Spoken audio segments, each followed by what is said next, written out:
Hey everybody, Dr. Justin Favreau at Stability Health Center here in Seattle, Washington.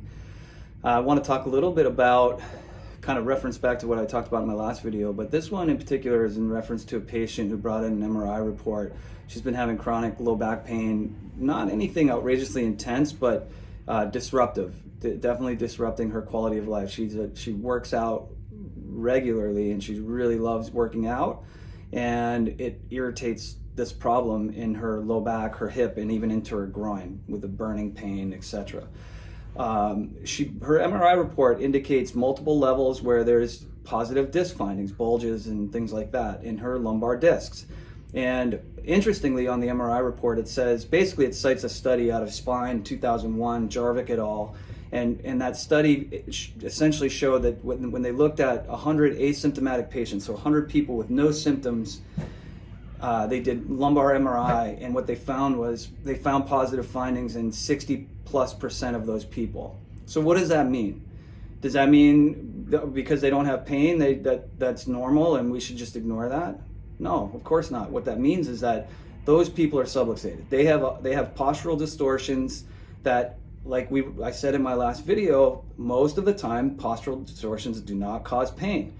And postural distortions are subluxations, bones shifting out of alignment. Not one bone necessarily, usually a series of bones. And so what we want to do is we want to screen people. If you don't have low back pain currently, but you want to avoid it, and you want to see if maybe there's some abnormal alignment in your spine that's not causing pain, but is likely causing bulges in your discs because of abnormal load on your spine, that's what's going to cause a bulging disc, because you have the wrong shape in your spine. It's significantly outside of the healthy range, and that's putting abnormal load on your discs and your spinal structure, and it's affecting your health.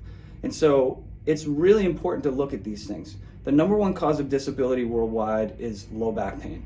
So why are we not screening people for structural problems that cause low back pain? You're not going to correct a structural problem in the spine by doing exercises. You can stabilize your core and strengthen your core, and that will help, but it's not going to change a structural problem in your spine.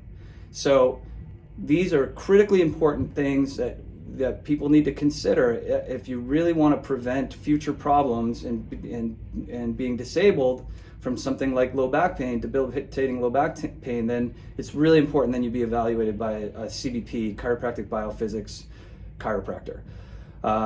We do that here in Seattle, Washington, and I'd love to introduce that technique and approach to spinal biomechanics and postural health, so that way you can prevent future problems and you can achieve optimal health now. Again, Dr. Justin Favreau, Stability Health Center, Seattle, Washington, www.stabilityseattle.com.